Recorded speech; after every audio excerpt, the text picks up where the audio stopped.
Assalamualaikum warahmatullahi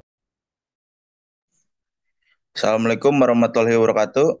Kami dari kelompok Krisnayadi ingin mempresentasikan dari tugas kali ini dengan judul Dampak Tambang Nikel dari Raja Ampat, Ekologis dan Implikasinya terhadap kehidupan sehari masyarakat. Selanjutnya, di sini ada anggota, ada Alvito Dwilianto, Dimas Alvin Noviansa, Fadil Wahyu, Perdi Aliudin, dan Krisnayadi.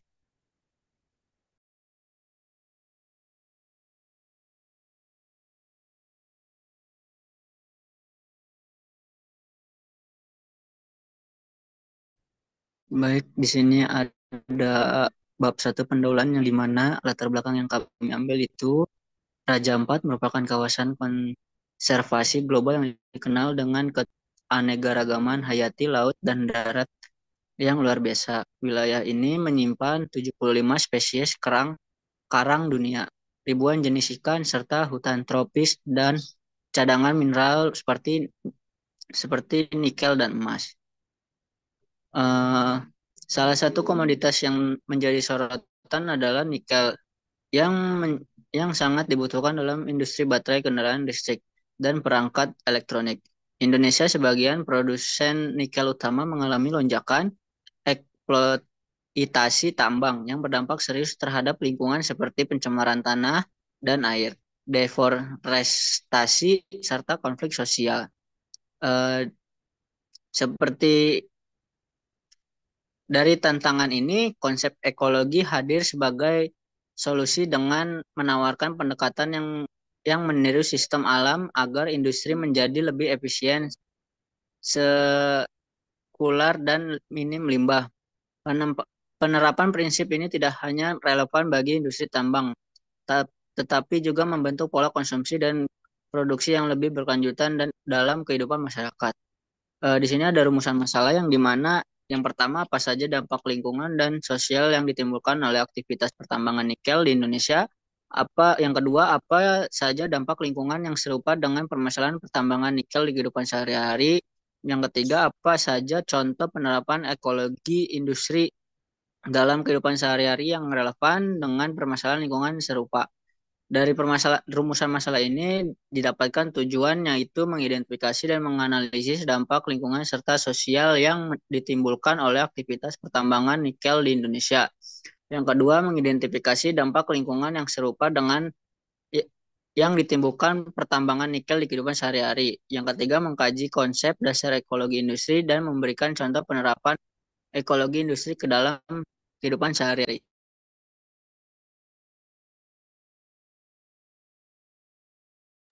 Di sini ada metode penelitian yang dimana yang pertama jenis penelitian yang kami lakukan ini, penelitian ini menggunakan pendekatan kualitatif deskriptif. Pendekatan ini dipilih karena bertujuan untuk memahami fenomena secara mendalam melalui pengumpulan data yang bersifat naratif, khususnya mengenai penerapan ekologi industri sebagai terhadap permasalahan lingkungan. Yang kedua, teknik pengumpulan data yang kita gunakan yaitu pertama, studi kasus atau library research, mengkaji referensi buku dari jurnal ilmiah, laporan, dan buku yang ada. Yang kedua, telah ada dokumen dan mengaji dokumen terkait regulasi. Yang ketiga, pencantrian artikel ilmiah online.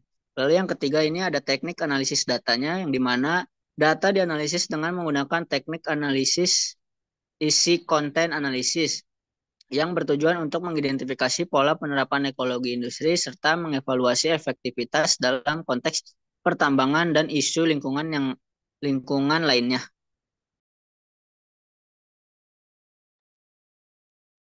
Baik, saya Krisnayadi akan membacakan mengenai hasil dan pembahasan. Yang pertama, permasalahan dalam pertambangan nikel di Papua. Papua merupakan salah satu daerah di Provinsi Indonesia yang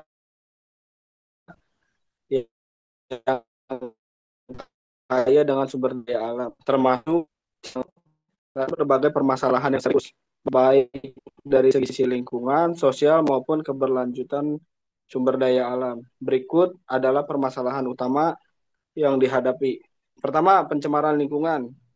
Proses pengolahan biji nikel menghasilkan limbah padat atau tailing dan limbah cair yang mengandung logam berat seperti nikel, kromium, dan arsenik.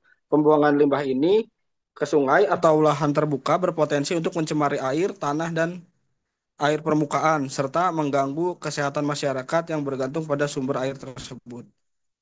Yang kedua, kerusakan ekosistem dan deforestasi. Untuk membuka lahan tambang, perusahaan seringkali melakukan penebangan hutan secara masif, mengalami kerusakan hutan akibat ekspansi tambang, hilangnya vegetasi, menyebabkan rusaknya habitat satwa endemik. Deforestasi juga mempercepat laju erosi tanah dan menurunkan daya serap air tanah, mempengaruhi banjir ringan. Yang ketiga, dampak sosial terhadap lingkungan lokal atau masyarakat lokal. Aktivitas tambang menimbulkan dampak sosial seperti konflik lahan, pergusuran masyarakat adat, hingga perubahan pola hidup. Ketidakterlibatan masyarakat lokal dalam proses perencanaan dan pengambilan keputusan membuat mereka rentan menjadi korban radikalisasi.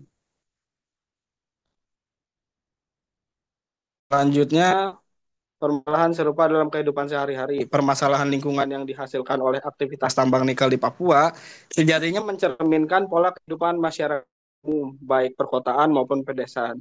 Meskipun skala bentuknya berbeda, akar permasalahan tersebut yaitu konsumsi dan produksi yang tidak berkelanjutan. Yang pertama, kritis air bersih akibat limbah domestik dan industri. Seperti halnya pencemaran air yang terjadi akibat limbah tambang, banyak wilayah di Indonesia mengalami krisis air bersih akibat limbah rumah tangga dan industri. Air sungai atau danau seringkali tercemar oleh deterjen, minyak, limbah organik, serta berat dari industri kecil. Limbah-limbah ini termasuk ke saluran air tanpa proses pengolahan terlebih dahulu. Yang kedua, penumpukan sampah dan polusi. Permasalahan penumpukan sampah, terutama di daerah padat penduduk, menjadi tantangan besar. Banyak masyarakat belum memilah sampah organik dan anorganik, dan tidak memiliki akses fasilitas daur ulang. Sampah plastik, makanan, dan limbah elektronik menumpuk di TPA atau tempat pembuangan akhir. Polusi ada juga terbuka atau burning yang menghasilkan emisi beracun seperti karbon monoksida dan dioksin yang kemudian perubahan iklim. Yang ketiga, ketergantungan pada sistem ekonomi linier. Sebagaimana industri tambang yang menerapkan model ekonomi linier, masyarakat juga biasa dengan sistem yang hanya berfokus pada konsumsi tanpa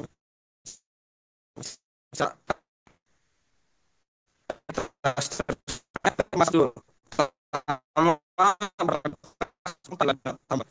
Yang kedua, produk desain dan perbaikan atau penggunaan ulang.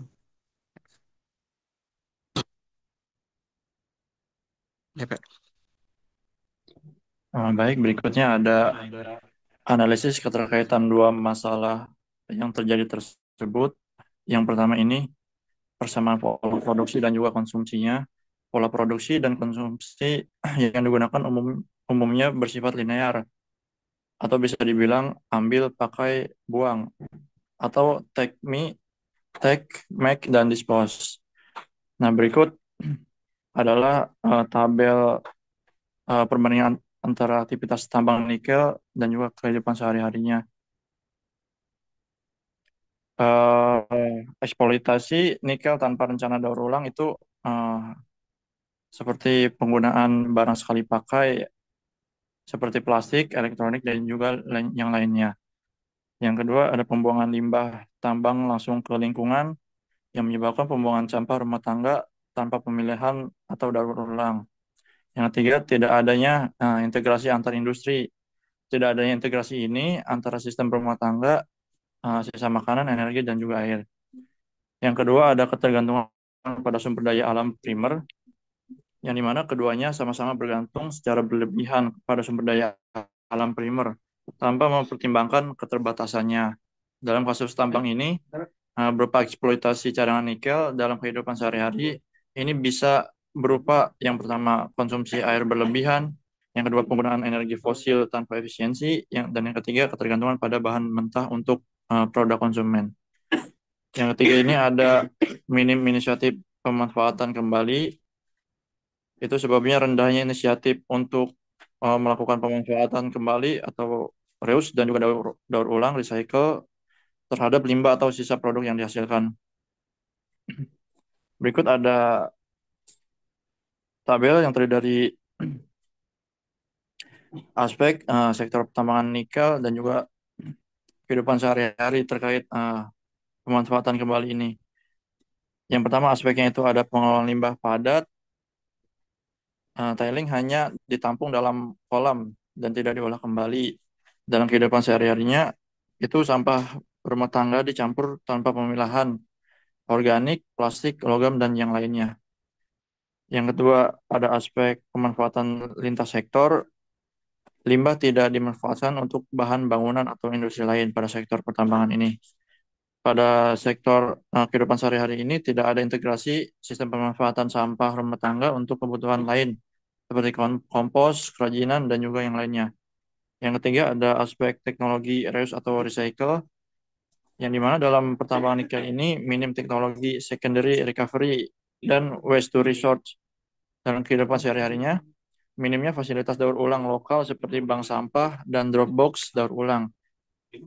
Selanjutnya ada aspek pola konsumsi, yang dimana dalam pertambangan nikel ini produksi mineral terus dilakukan tanpa mempertimbangkan sirkulasi bahannya. Dampaknya pada kehidupan sehari-harinya barang sekali pakai mendominasi konsumsi seperti plastik, fast fashion, kemasan sekali pakai. Selanjutnya ada aspek kesadaran dan juga edukasi. Dalam pertambangan nikel ini fokus industri pada keuntungan jangka pendek saja, namun bukan berkelanjutan. Akibatnya rendahnya edukasi lingkungan menyebabkan kurangnya kebiasaan daur ulang.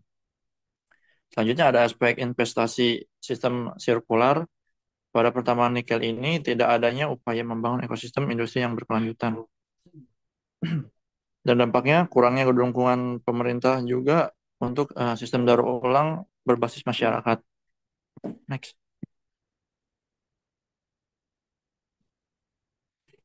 Nah, berikut ada penerapan ekologi industri yang mungkin bisa sebagai solusi dalam masalah ini.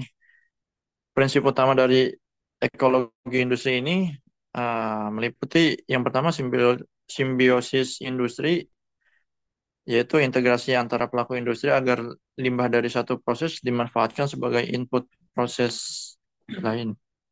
Yang kedua, daur ulang dan penggunaan kembali atau recycle, yaitu pemanfaatan kembali bahan dan produk untuk mengurangi kebutuhan akan sumber daya baru. Yang ketiga, efisiensi energi dan material, mengoptimalkan penggunaan sumber daya agar seminimal mungkin dalam menghasilkan limbah.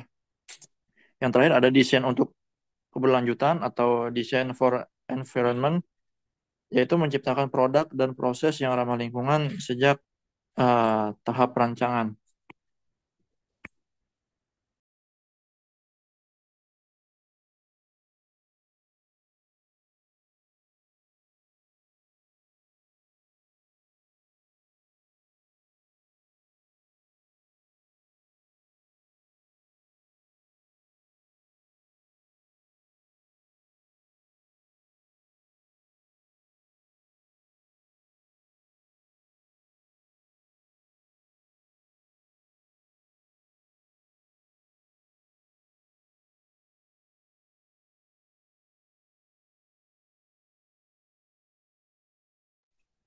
Yang selanjutnya ada nomor 5,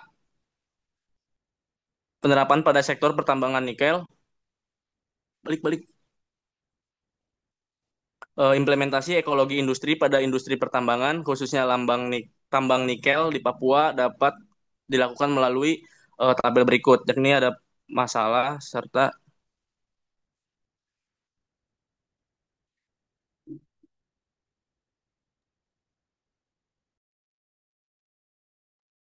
ini ada tabel yakni masalah serta solusi ekologi industri.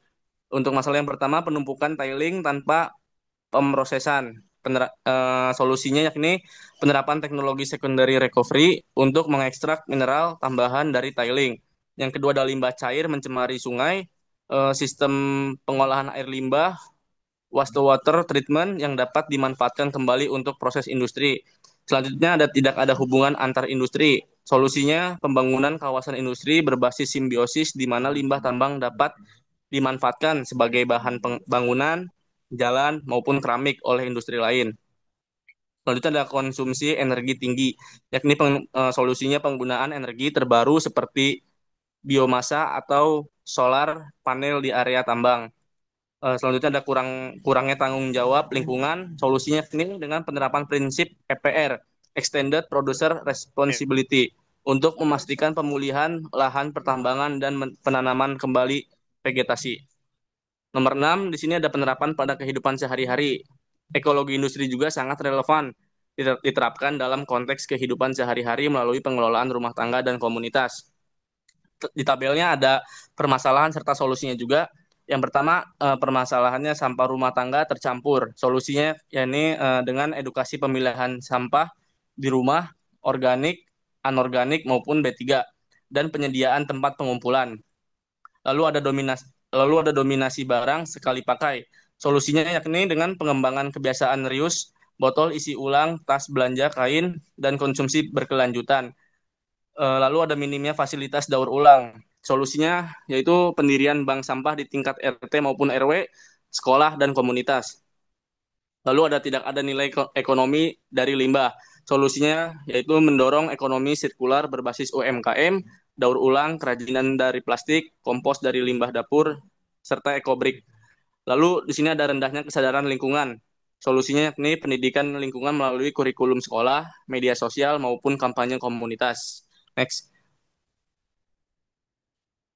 Yang ketujuh ada tantangan dan strategi implementasi. Di sini tantangannya yang pertama adanya kurangnya regulasi yang mendorong ekologi industri. Strategi solusinya yakni pemerintah perlu menerbitkan kebijakan, insentif, dan kewajiban daur ulang. Lalu ada rendahnya kesadaran pelaku industri dan masyarakat. Solusinya edukasi dan pelatihan tentang manfaat ekologi industri di semua level. Lalu ada investasi awal yang cukup besar. Solusinya pendekatan bertahap dan kolaborasi dengan sektor swasta dan akademisi. Lalu di sini ada kurangnya sinergi antar sektor. Solusinya pembentukan forum industri dan komunitas berbasis ekosistem sirkular. Oke, next. Baik, sekian dari itu. Untuk ini kita akan membacakan kesimpulan. Dari kesimpulan itu sendiri ada 3. Yang pertama ada permasalahan lingkungan yang serupa dengan tambang nikel.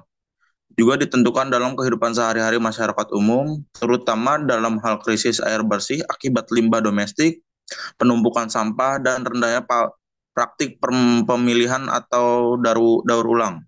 Yang kedua ada dampak lingkungan dan sosial dari aktivitas pertambangan nikel di Indonesia, khususnya di Papua. Dampak lingkungan meliputi pencemaran air dan tanah akibat limbah tailing dan effluent yang mengandung logam berat serta kerusakan ekosistem akibat deforestasi yang masif. Selanjutnya ada yang ketiga, penerapan ekologi industri terbukti menjadi pendekatan solutif terhadap kedua jenis permasalahan tersebut dalam sektor pertambangan. Solusi yang relevan antara lain adalah pemrosesan ulang tailing dan teknologi secondary recovery, penerapan sistem wastewater treatment. Sementara itu dalam kehidupan sehari-hari, penerapan prinsip ekologi industri dilakukan melalui edukasi pemilihan sampah rumah tangga, kebiasaan reuse, pendirian bank sampah komunitas. Oke, untuk itu cukup sekian dari kelompok Krisnayadi. Untuk kurang lebihnya mohon maaf. Wassalamualaikum warahmatullahi wabarakatuh.